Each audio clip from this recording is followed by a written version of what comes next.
देखिए अभी अपनों ने जो प्रॉपर थे कि लाइट जो मिनिमम पाथ को फॉलो करती है, और कुछ कंडीशन के अंदर अपनों ने ये भी दिखा कि तो वो अपने पास मैक्सिमम पाथ को फॉलो करती है, मैक्सिमम टाइम लेती है। तो वो मिनिमम वाला तो समझ में आता है कि अपने पास ए और बी पॉइंट के बीच में सीधी रेखा में जाएगा, तो वो आपके पास लाइट मिनिमम पाथ को फॉलो, मिनिमम टाइम को फॉलो करेगा। और जब अपने बात कर रहे थे कि पहले वो इसकी डेफिनेशन चेंज की थी, उस टाइम क्या लिखा था कि वह पाथ को न्यूनतम, अधिकतम या स्थिर, ये इनमें से तो कोई भी हो सकता है, लेकिन वो क्या करेगा, चरम मान प्राप्त होगा, एक्सट्रीमम वैल्यू प्राप्त होगी। एक्सट्रीमम वैल्यू के लिए हमने डेरिवेशन निकाल दिया था कि एक्सट्रीमम वैल्यू किस तरीके से वो प्राप्त हो रही है। अब अपने को प्रूव करना था कि आपके पास वो कुछ कंडीशन के लिए मैक्सिमम पाथ को फॉलो करता है, यानी कि उस पाथ को फॉलो करता है जिसमें टाइम क्या लगता है, मैक्सिमम लगता है। तो इसके लिए अपन ने ए और बी पॉइंट ये ले लिए, और इसके अंदर आपने एक जो आपके पास है परावर्तक स्थल, जहां पे रिफ्लेक्टर सरफेस ले लिया, ये वाला इस तरीके से ये सरफेस है वो रिफ्लेक्टर है यहाँ, और ये वाला इसका सेंटर पॉइंट है, इसकी कर्वेचर का सेंटर पॉइंट सी है।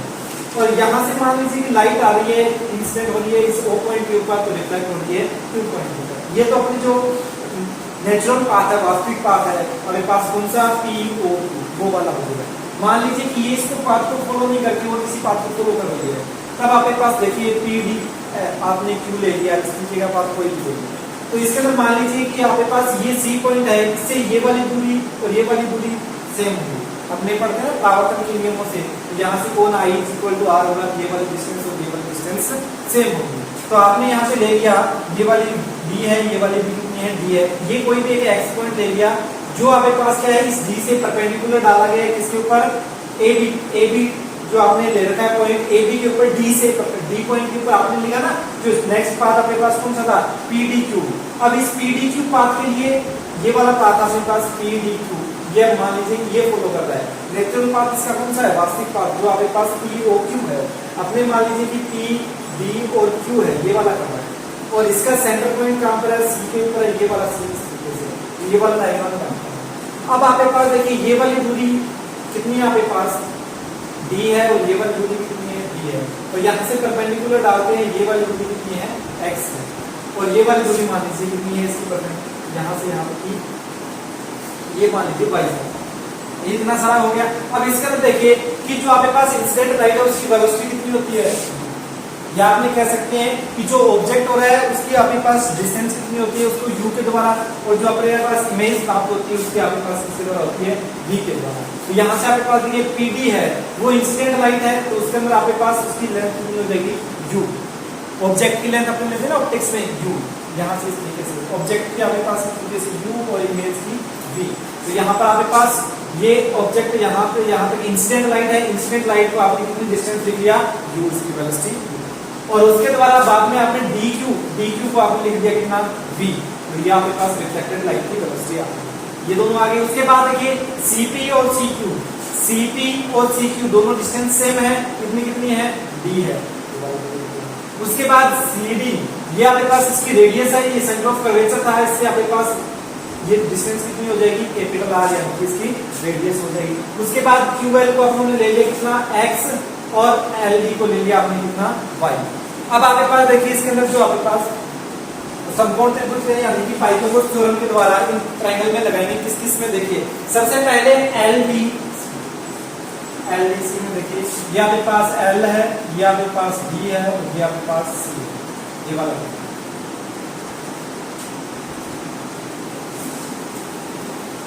इसको अलग से बनाता हूं, ये आपके पास L है, ये D है, और ये C है, L, D, C। ये आपके पास डिस्टेंस कितनी है, Y, ये कितनी है आपके पास, X, और ये कितनी है, R। तो Q तक X है, और ये आपके पास D। तो इसके अंदर आपने लगाएंगे तो CD स्क्वायर कम स्क्वायर बराबर आधार स्क्वायर प्लस कम स्क्वायर, तो ये आपके पास क्या हो जाएगा, CD स्क्वायर बराबर CL square plus LD square. यहाँ पर आ गया ये आपके पास R स्क्वायर आ गया, ये दूरी R है, ये D और ये X, तो D प्लस X का whole square plus Y square, इसको इक्वेशन नंबर दे दिया। कौन सा ट्रायंगल आपके पास, ट्रायंगल LDC, ये वाला हो गया। दूसरा आपने ट्रायंगल देखते हैं PLD देखिए आपके पास ये P पॉइंट है, ये एल पॉइंट और डी, इससे सी से आगे आपके पास पॉइंट है पी, यहाँ पे बना दिया मैंने पी, ये भी आपके पास सी से डी, और ये आपके पास ये डिस्टेंस कितनी है पी डी, ये किसके बराबर थी आपके पास यू के बराबर, ठीक है ना। तो अब आपके पास ये पी डी स्क्वायर बराबर p l square plus l d square, p d square बराबर p l square plus l d square, l d square बराबर कितना आएगा वाई स्क्वायर, और पी एल स्क्वायर बराबर देखिए ये डिस्टेंस डी है, ये डी है और ये एक्स है, ये कितना आ जाएगा 2d प्लस एक्स का होल स्क्वायर, ये वाला हो गया। उसके बाद देखिए क्यू डी एल, ये आपके पास क्यू है, ये आपके पास डी है एल, ये वाला होगा। और ये वाली जो आपके पास थी ये रिफ्लेक्टेड लाइट थी, इस तरीके से ये इंसिडेंट थी, तो रिफ्लेक्टेड लाइट की जो आपके पास लेंथ थी वो आपके पास कितनी थी v, तो अब इसको अंदर देखिए आपके पास इसके अंदर क्या हो जाएगा v स्क्वायर बराबर x square plus y square, ये आपके पास टर्म है x square plus y square, ये आपके पास आ गया v स्क्वायर बराबर x square plus y square, question number.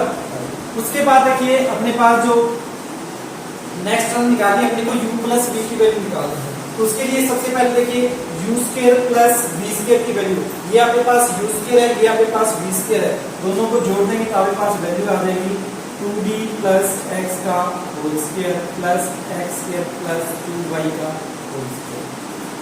समीकरण आपके पास from equation 2 and 3, 2 and second और थर्ड से आपके पास कितना आ गया 2d प्लस x का होल स्क्वायर प्लस ये वाला x square y square plus y square कितना आ गया 2y स्क्वायर। अब आपके पास जो y स्क्वायर है इसकी जो वैल्यू आप इक्वेशन नंबर फर्स्ट से पुट कर दो, from equation first y square बराबर इसको नंबर दो y स्क्वायर बराबर क्या हो जाएगा r square minus d plus x का होल स्क्वायर, ये वाली वैल्यू पुट करो उसके अंदर तो आपके पास वैल्यू कितनी आ जाएगी u प्लस d का होल स्क्वायर फ्रॉम इक्वेशन 4। अगर आप इसको करेंगे u square plus v square बराबर y स्क्वायर की वैल्यू ये वाली पुट कर देंगे अपने पास, बाकी आपके पास क्या बचेगा 2d का आपने करेंगे तो 4d square plus x square plus 4dx plus x square plus 2y square है तो इसके बाद आ जाएगा 2r square minus 2d plus x का whole square, d plus x का होल स्क्वायर करोगे तो आपके पास कितना आ गया minus 2d square minus 2x square minus 4dx। तब आपके पास देखिए क्या क्या चीजें कैंसिल हो रही है, एक तो 4dx कैंसिल हो रहा है, एक 2d स्क्वायर कैंसिल हो रहा है, यहां से इसमें ये आ जाएगा, तो यहाँ पर आपके पास देखिए क्या होगा 4d स्क्वायर ये है, ये आपके पास कितना है माइनस 2d स्क्वायर, तो यहाँ से आपके पास क्या बचेगा 2d स्क्वायर, ये x स्क्वायर ये x स्क्वायर और ये माइनस का 2x स्क्वायर कैंसिल आउट हो गया, ये प्लस का 4dx ये माइनस का 4dx कैंसिल आउट हो गया, क्या बचा 2r स्क्वायर प्लस कितना बचा 2r स्क्वायर, तो ये आपके पास आएगा 2d square plus r square, इसकी वैल्यू आ गई u square plus v square की वैल्यू आ गई। इसको दे क्वेश्चन नंबर 5। अब आपके पास नेक्स्ट अपने को u प्लस v की वैल्यू निकालनी है, आपके पास वैल्यू किसकी है u square plus v square की, तो नेक्स्ट अपने एक फॉर्मूला यूज करेंगे यहाँ पर,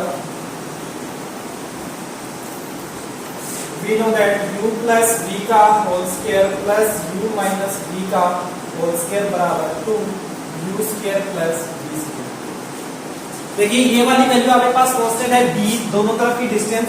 कांस्टेंट रहेगी और इसकी रेडियस ऑफ कर्वेचर भी क्या रहेगी कांस्टेंट, तो इसको अपने k कांस्टेंट दे सकते हैं यहाँ। तो यहाँ पर आपके पास देखिए जो u प्लस v का होल स्क्वायर है प्लस u माइनस v का होल स्क्वायर है उसकी वैल्यू कितनी आएगी 2u square plus v square, यहाँ से आपने इसको लिख सकते हैं कितनी आएगी वैल्यू इसकी 2k, क्योंकि ये क्या आपके पास कांस्टेंट है। अब अपने पास जो पाथ था कौन सा ऑप्टिकल पाथ PDQ, इसकी वैल्यू कितनी आएगी u प्लस v, देखिए u पहले चला था और रिफ्लेक्टर होने के बाद v चला था, तो u प्लस v की वैल्यू अगर आपने निकालना चाहोगे तो आपके पास कितनी आएगी u प्लस v का होल स्क्वायर का अंडर u प्लस v का होल स्क्वायर का अंडर और u प्लस v का होल स्क्वायर अगर यहाँ से वैल्यू निकालना चाहो तो कितनी आएगी 2k minus u minus v का होल स्क्वायर का अंडर। ये किसकी वैल्यू आ गई u प्लस v की और ये वैल्यू क्या आएगी आपके पास कांस्टेंट आ जाएगी। अब आपने ये वाला जो पाथ आएगा वो आपके पास पाथ क्या हो जाएगा।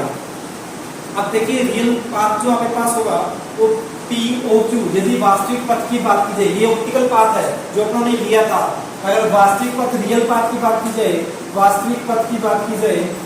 तब आपके पास POQ आएगा। इसके अंदर u बराबर क्या हो जाएगा v। अगर u बराबर v हो जाएगा तो आपके पास जो POQ है वो आपके पास कितना हो जाएगा 2k मैक्सिमम हो जाएगा, उसकी वैल्यू आपके पास कितनी हो जाएगी मैक्सिमम हो जाएगी। तो आपने कह सकते हैं कि यहाँ पर जो पाथ हो रहा है वो कौन सा फॉलो हो रहा है जिसके अंदर टाइम क्या लग रहा है मैक्सिमम लग रहा है। तो ये वाला एग्जांपल था वो आपके पास क्योंकि ये पर u बराबर भी होते ये 0 हो जाएगा तो इसका मैक्सिमम कितना आएगा 2k का अंडर रूट। तो यहाँ पर आपने कह सकते हैं कि जो POQ वास्तविक पाथ है उसकी वैल्यू आपके पास क्या आ रही है मैक्सिमम आ रही है, अधिकतम आ रही है। तो अपनों ने एग्जांपल लिया था न्यूनतम का अपने पास होता ही है, अधिकतम आपके पास इस एग्जांपल के अंदर अपनों ने प्रूव किया है इसकी वैल्यू क्या होती है अधिकतम होती है। यानी कि जो वास्तविक पाथ है उसमें जो उस पाथ को फॉलो करता है जिसमें लगा समय क्या होता है अधिकतम होता है। ये आपके पास आज के लिए इतना ही, नेक्स्ट टॉपिक करेंगे। धन्यवाद।